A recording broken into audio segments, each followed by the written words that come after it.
इष्ट मंत्र, इष्ट नाम, इष्ट रूप, इष्ट धाम और इष्ट प्रेमी, इतना ही मन दौड़ाने का स्थान है हमारा। इसके अलावा अन्य सब निषेध है। जहां हमारा मन परम सुख में डूबेगा वो यही स्थान है। गुरु प्रदत्त इसलिए कि उपासना सिद्ध तभी होती है जो सांगोपांग होती है। सांगोपांग कहते हैं गुरु प्रदत्त नाम, गुरु प्रदत्त मंत्र, गुरु प्रदत्त कंत अर्थात इष्ट और गुरु प्रदत्त ग्रंथ अर्थात आचार्य वाणी, जाकी यह सांगोपांग उपासना हुए वाको यह रस सिद्ध होए, वही इस रस का रसास्वादन कर सकता है। तो अहोभाग्य है उपासक को जिसको गुरु प्रदत्त उपासना प्राप्त हुई है। ये बहुत बड़ी निधि है। अगर उपासक उपास्य देव का भरोसा हृदय में रख ले, फिर सारी जिम्मेवारी आराध्य देव उसकी ले लेते हैं। योगक्षेमम वहाम्यहम, निश्चिंत हो जाता है उपासक। न लोक की चिंता, न परलोक की चिंता। बड़े से बड़े भय के अवसर पर भी हृदय में एक अद्भुत शीतलता, एक अद्भुत आनंद की उपस्थिति रहती है, क्योंकि आराध्य देव उसके हृदय में प्रकाशित हो गए हैं।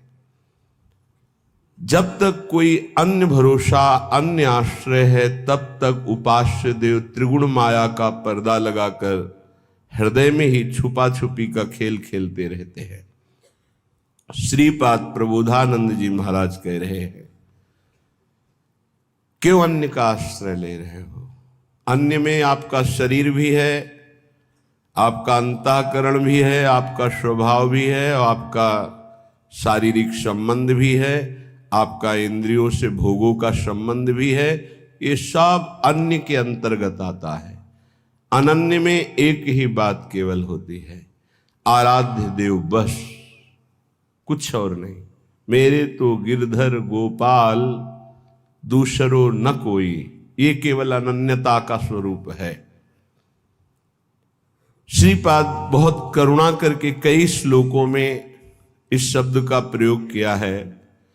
कह रहे मरिष्यसि कदा सखे त्वमिति किम विजानासि किम शिशोः श्रुत तरुणस्य वा न खलु मृत्युराकस्मिकः तदद्य निरवद्य धीर वपुरिन्द्रियासक्ति को न किंचन विचार द्रुतमुपैः वृंदावनम। हे सखे, मरिष्यसि कदा, तुम्हें पता है तुम्हारा शरीर कब छूट जाएगा? किस दिन तुम्हारी मृत्यु होगी तुम्हें पता है? क्या तू ऐसा जानता है कि तेरी वृद्धावस्था में ही मृत्यु होगी? तो गलत तेरी सोच है। शिशो हो, शिशु अवस्था में भी हो सकती है। सुतरुणस्य, सुंदर जवानी में भी मृत्यु हो सकती है। खलु मृत्यु राकस्मिक, अकस्मात, कभी भी किसी भी समय किसी अवस्था में हो सकती है। तदद्य निरवद्य धीर वपुर इंद्रिया शक्ति को। इसलिए मेरी बात मान लो, यदि अपनी इंद्रियों को तुम रोक पाओ और मन को नाम में लगा दो प्रिया प्रीतम के, तो ये जीवन तुम्हारा सार्थक हो जाएगा, धन्य हो जाएगा। नहीं, अच्छे अच्छे मृत्यु का अवसर आने पर भयभीत हो जाते हैं। ध्यान रखना, मृत्यु ऐसा भयावह नाम है जो सबके होश उड़ा देती है, पर जिनके होश श्री जी के चरणों में समर्पित है वो मृत्यु के होश उड़ा देते हैं। मृत्यु भय प्रदान करती है। वो ऐसी अभय अवस्था में होते हैं कि मृत्यु भी कुछ नहीं बिगाड़ सकती। जब ध्रुव जी परम पद में आरूढ़ होने के लिए चरण बढ़ाए, भगवान का दिव्य विमान पार्षद तो काल प्रकट हुआ और बोले इस लोक की मर्यादा है, मैं स्पर्श करता हूं तभी कोई आगे जाता है। तो ध्रुव जी ने कहा ठीक है, मैं स्पर्श करता हूं आपको, और काल के माथे पर पैर रखकर भगवान के दिव्य विमान पर पार्षदों ने हाथ पकड़कर ऐसे बैठाला। भक्त काल के माथे पर चरण रख करके चलता है, पर वो भक्त जो अनन्य है प्रिया प्रीतम, जो अनन्य है प्रभु का, प्रभु के सिवा किसी अन्य से आश विश्वास नहीं है। तदद्य निर्वद्य धीर वपुरु, बहुत धैर्यवान हो जाओ, मृत्यु की तैयारी कर लो। बड़ा कठिन है, जीने के लिए तुम हर प्रयास कर रहे हो, लेकिन मरने के लिए कौन प्रयास कर रहा है? धन्य है वो जो अपनी मृत्यु की तैयारी कर रहा है।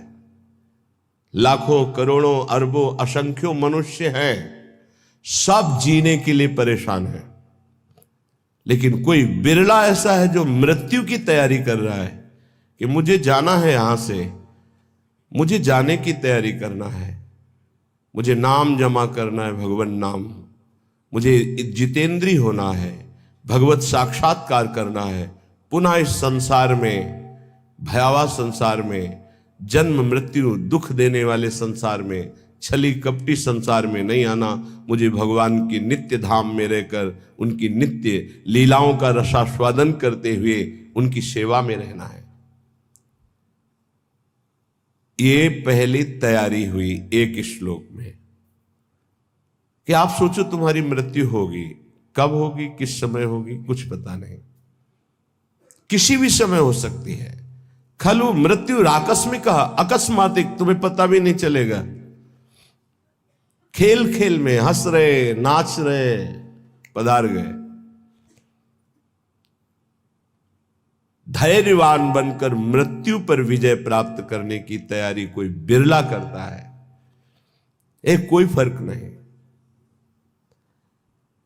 प्रवचन की बात नहीं है, अगर हृदय में नाम चल रहा है तो कोई फर्क नहीं है।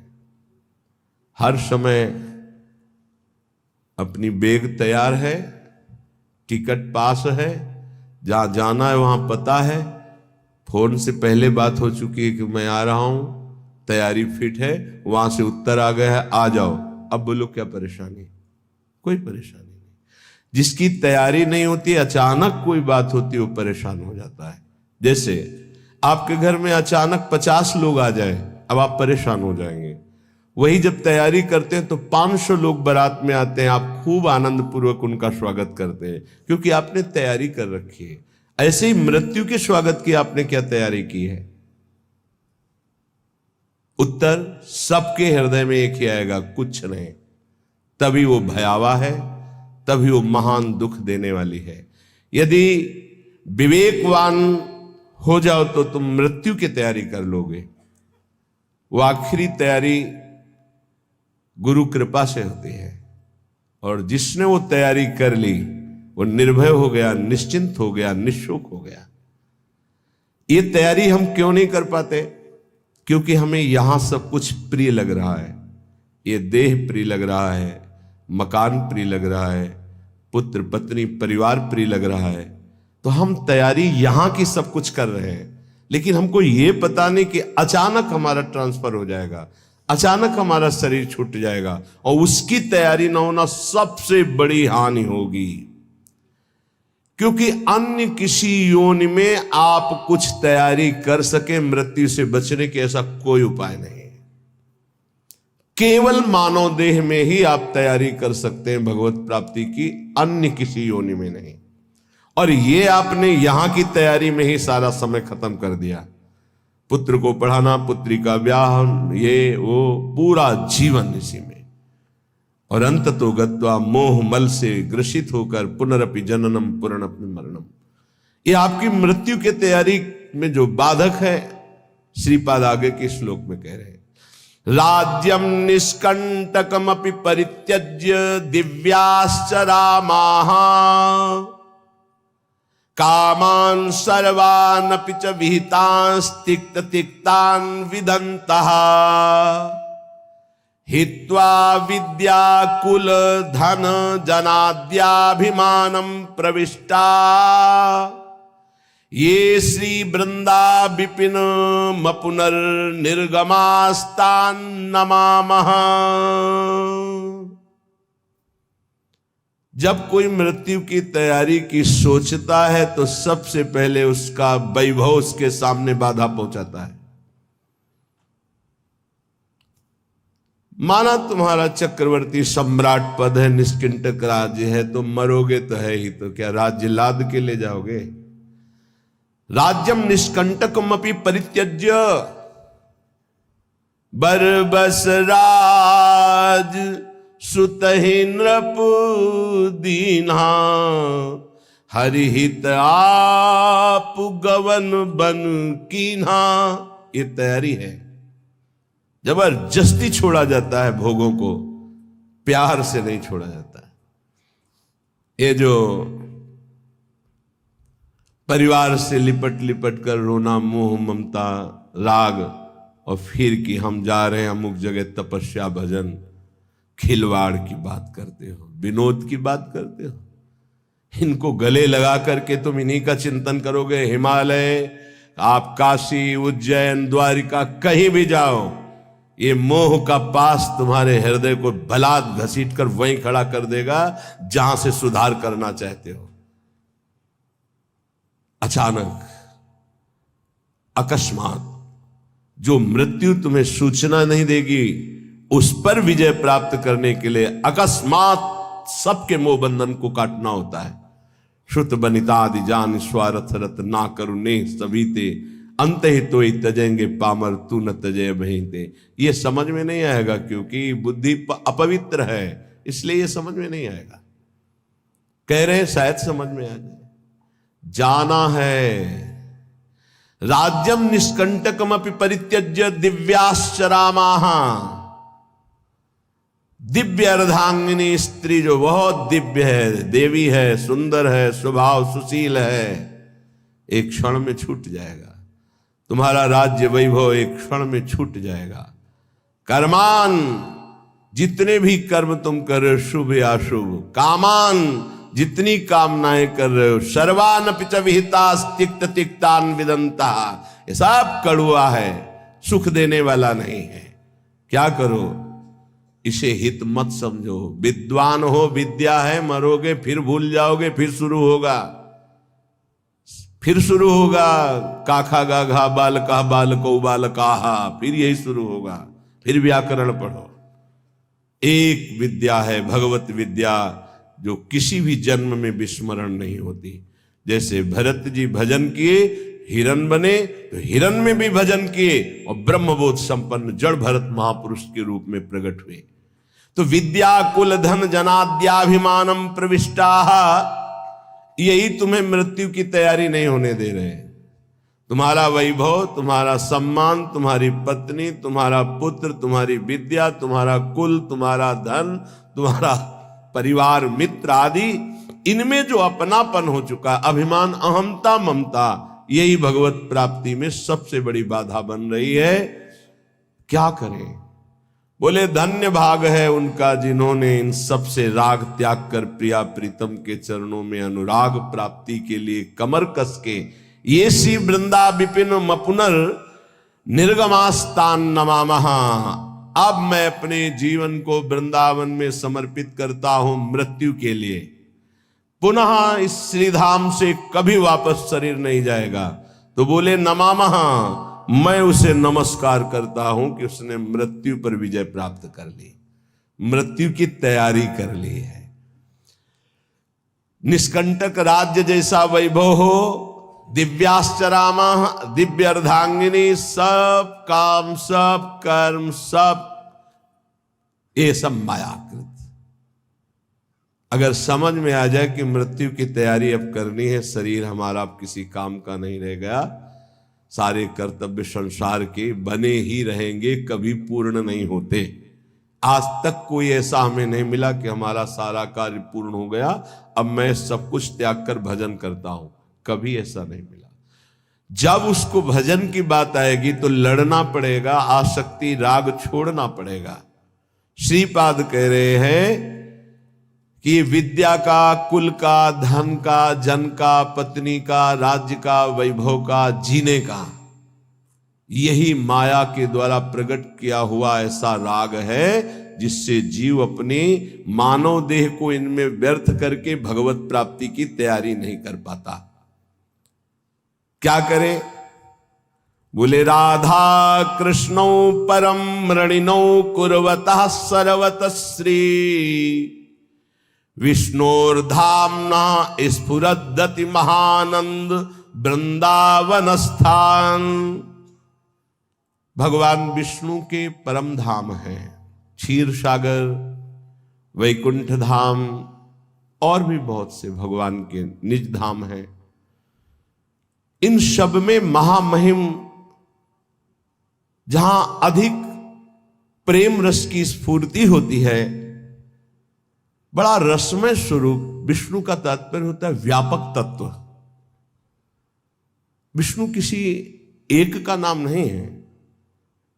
विष्णु का तात्पर्य होता है व्यापक तत्व। जो उस तत्व स्वरूप भगवान है, उनके बड़े धाम हैं। उन्हीं का कैलाश है, वही शिव रूप में है, वही ब्रह्म धाम में है, वही क्षीर सागर में है, वही वैकुंठ धाम में है। बोले उन्हीं परम तत्व का एक बड़ा रसमय धाम है जहां प्रेम की अत्यंत अधिकता है, उसका नाम वृंदावन धाम है। और वहां जो परम तत्व दो रूपों में खेल रहा है, रसो या परमानंद एक द्विधा सदा। जो रस परमानंद में तत्व है वो एक होते हुए द्विधा दो रूपों में खेल रहा है, श्यामा श्याम के रूप में। राधा कृष्णो परम मृणिनो कुर्वतः सर्वतः श्री विष्णुर्धाम्ना स्फुरदति महानंद वृंदावन स्थान। बड़ी महिमा की बात कह रहे हैं। यदि आपको श्रीधाम वृंदावन आने को मिल गया, श्रीधाम वृंदावन का परिचय मिल गया, अब तुम्हें यहां ऐसे रहना है। अगर रहने को मिल जाए आजीवन, तो कह रहे हैं जंतुन हंतुम विरचित कृति नप्युरूप प्रेम भाजौ। चाहे वो मेरे को अंग अंग काट दे तो भी मैं नहीं जाऊंगा वृंदावन से। ये आखिरी मृत्यु पर विजय प्राप्त करने की बात है, क्योंकि साधना करके भगवत प्राप्ति करना बहुत कठिन है। तो आश्रय से भगवत प्राप्ति होती है। धाम का आश्रय, धामी का आश्रय, नाम का आश्रय, लीला का आश्रय। सबसे ज्यादा सरल पड़ता है धाम का आश्रय। जो निरंतर नाम जप करने का फल है, वो निरंतर जो धाम वास कर रहे हैं उनको स्वाभाविक मिल रहा है। जो निरंतर रूप ध्यान का फल है वो धामवासी को मिल रहा है। जो निरंतर लीला चिंतन में डूबे हुए महापुरुषों की गति वही निरंतर धामवासी को प्राप्त होगी। बहुत दुर्लभ है श्री धाम वृंदावन का अखंडवास। कह रहे हैं कि जंतुन हंतुम, यहां के कोई जीव जंतु या यहाँ के कोई ब्रजवासी जन यदि वो हम पर प्रहार करते हैं तो हमें सह लेना चाहिए, पलट कर वार नहीं करना चाहिए। मृत्यु की तैयारी करने वाले की बात कह रहे हैं, यहां तो बड़ी बात कह रहे हैं। जंतुन हंतुम, मुझे मार ही क्यों न डाले, बड़ी बात कह रहे हैं श्रीपाद। ये तैयारी हो जाएगी, आपको प्रिया प्रीतम की प्राप्ति हो जाएगी। बहुत कठिन है ऐसा समर्पण होना। जंतुन हंतुम, कोई भी जीव जंतु। एक बार काली देह में जहां पूज्य श्री जगदीश बाबा रहते, वहीं श्रीधर बाबा विराजमान थे, जिनकी सेवा में जाते थे। उन्होंने बताया था कि एक वृद्ध संत 2:30 बजे रात्रि की परिक्रमा लगाते थे। तो सर्दी के समय 2:30 बजे रात्रि के बहुत ही बिरला कोई 1-2 परिक्रमा में, तो कुछ ऐसे भगवान की लीला से कुत्ते थे जो सर्दियों में अगर सूकर निकल पड़े तो घेर कर उसे मार देते थे, वो खाते थे। और बाबा उधर से निकले तो उसी आवेश में वो कुत्ते बाबा के ऊपर टूट पड़े। अब एक छड़ी वयोवृद्ध संत गिरा के कितनी जगह उनको खाया।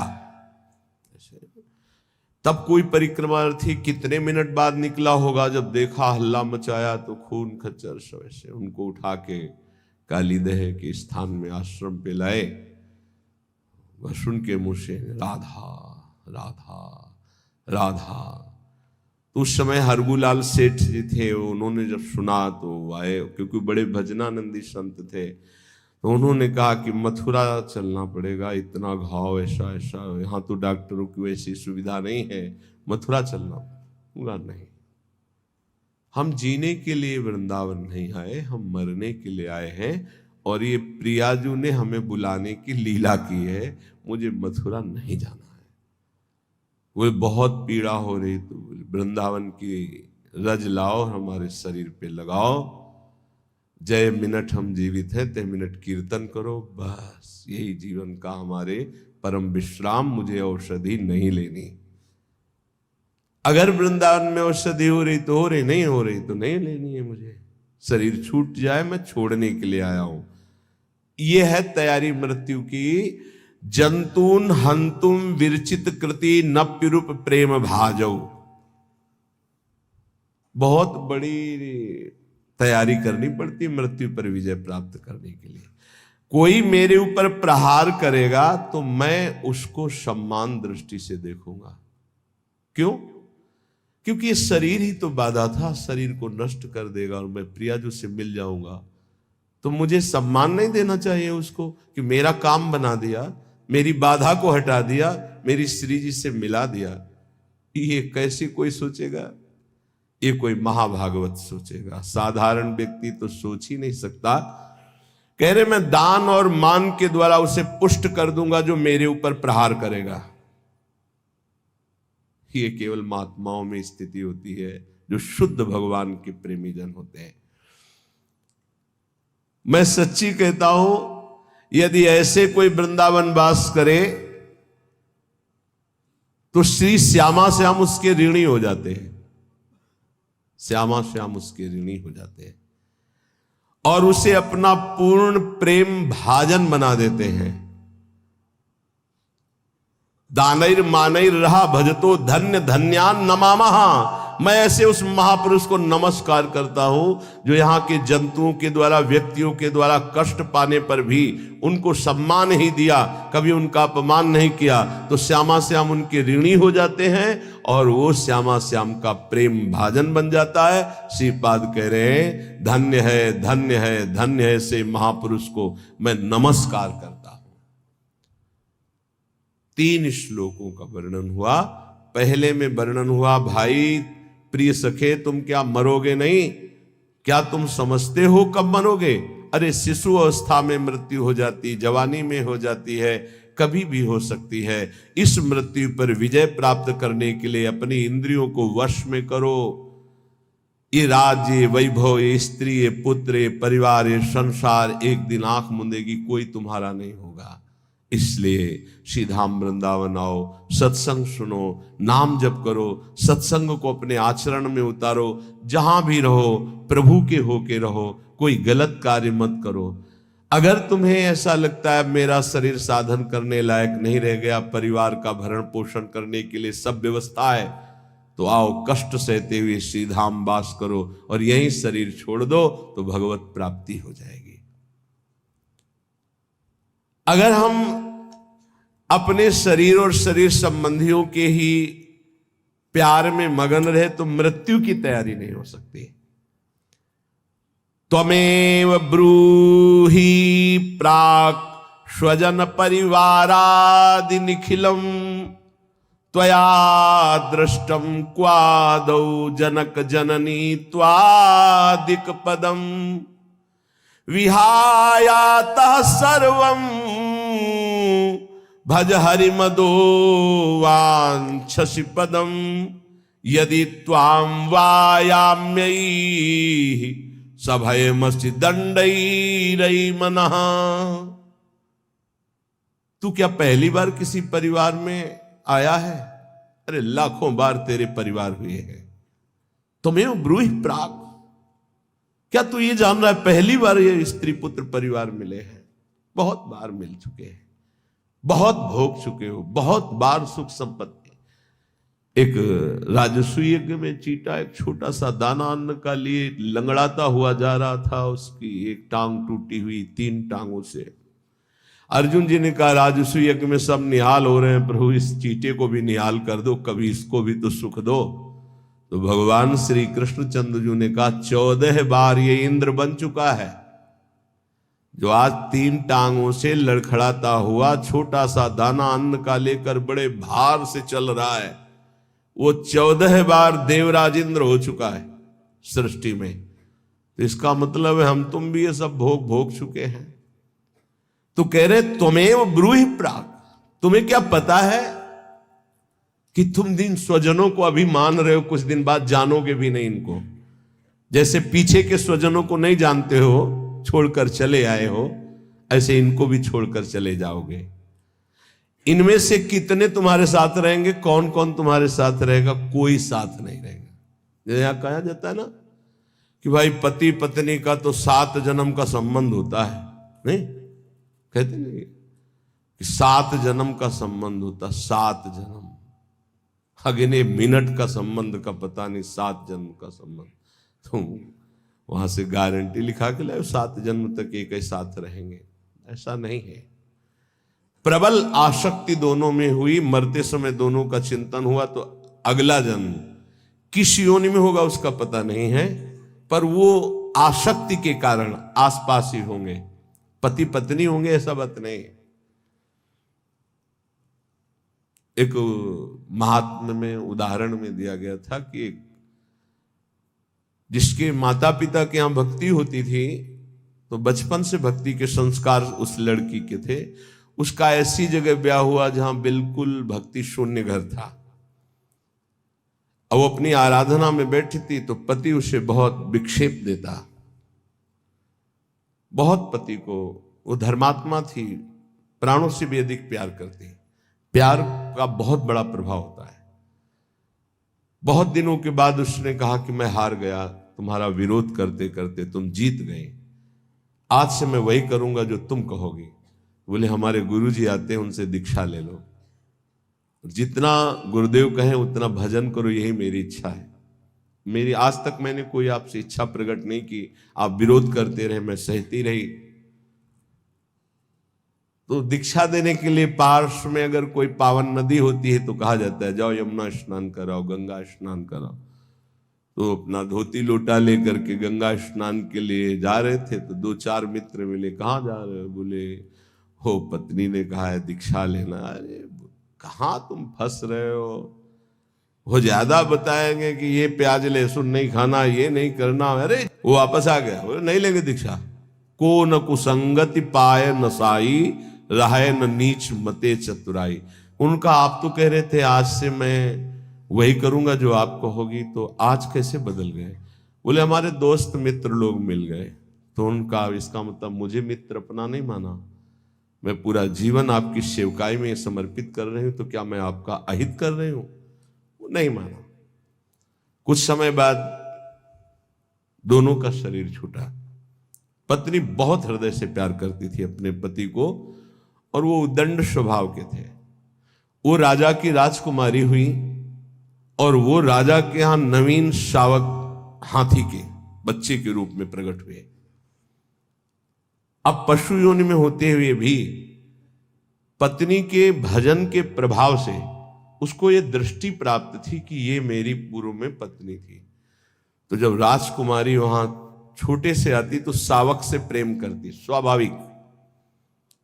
जैसे ही वो शावक नव किशोर हुआ और राजकुमारी नव किशोर हुई, तो स्वयंवर रचना हुई, और 9 शावक हाथियों की श्रृंगार करके ऐसे लाइन पंक्ति सजाई गई थी शोभा के लिए। तो जो ही राजकुमारी नजदीक से घुटने टेक दिए और आंसू बहाते हुए नजदीक गई, ऐसे कहा था कि गुरुदेव से दीक्षा ले लो, आपने नहीं माना।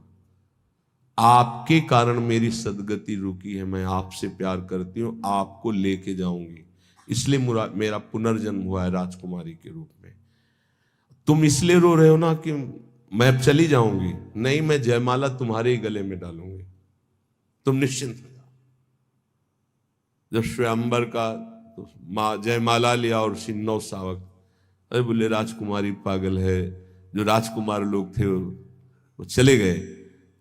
राजकुमारी ने फिर एकांत में जाकर, अब भी हमारे पति हो, दीक्षा लोगे? तो कहा अब गुरु मैं बनूंगी आपकी, अब मैं उपदेश करती हूं। कान में नाम दिया, मंत्र दिया, उसके प्रभाव से उसका शरीर छूटा और वो भगवत प्राप्त हुई और वो भी भगवत प्राप्त हुई। अगर दोनों भगवत मार्ग के पथिक हो तो भगवान के समीप एक ही साथ जाकर के अपने स्वरूप में रह सकते हैं। ऐसा नहीं कि तुम्हारे कहने से हो जाएगा कि 7 जन्म तक हम, कोई किसी का नहीं, मिनट में सब अलग अलग। तुमेव ब्रूहि प्राक, ए भाई तुम क्या जानते हो कि तुम्हारे कितने परिवार छूट गए हैं, उनकी याद भी नहीं है। तो इस जन्म के परिवार की तुम क्या याद करोगे? जितने दिन हो केवल उतने दिन तुम्हारा मोह जाल तुम्हें जकड़े हुए हैं। देख तेरे सामने तेरे बूढ़े जन गए ना, तेरे को भी ऐसे ही जाना होगा। वो नहीं रहे तो तू कैसे रह सकता है? विचार कर, विचार कर। त्वया दृष्टम क्वादौ जनक जननी त्वादिक पदम, तो विहाय आता सर्वम भज हरिमदो वांछस पदम। इसलिए मेरी बात मान जा, समस्त रागों का त्याग करके हरि चरणारविंद का भजन कर ले तो परम पद की प्राप्ति हो जाएगी। नरदेह मिदम बहु साधनाकम यदवाप्यो सनिद्र दम्बकः पशुदेह गेह वन स्थितिकम प्रतिपद्य करिष्यस किम भजनम। ए मूर्ख, तो इस मनुष्य शरीर को प्राप्त करके चाहे जितना धन कमा ले, चाहे जितना भोग भोग ले, यहां से खाली हाथ जाएगा। तेरे नेत्र बस रूप देखने में, इंद्रियां भोगों में, शरीर नाना प्रकार की वासनाओं में लगाए हुए हो, क्या तेरे हाथ लगेगा? नरदेह मिदम बहु साधना कम, अरे बहुत प्रकार की साधना करके इसको पावन करके भगवान